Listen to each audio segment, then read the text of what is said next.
Hey guys, in this video, I will show you how to download multiple files from Google Drive. All right, let's begin.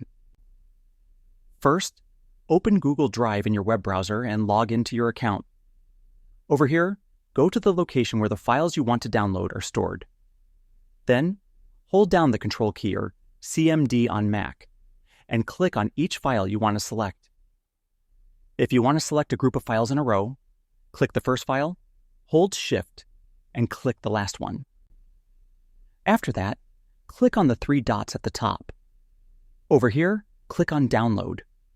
Google Drive will start compressing the selected files into a zip file. Then, the download will begin automatically. Once the zip file is downloaded, go to your Downloads folder and extract it. All your selected files will be inside, ready to use. And that wraps it up. So that's basically how you can download multiple files from Google Drive. And that's it for this video. If you found this helpful, consider subscribing and giving this a big thumbs up. Thanks.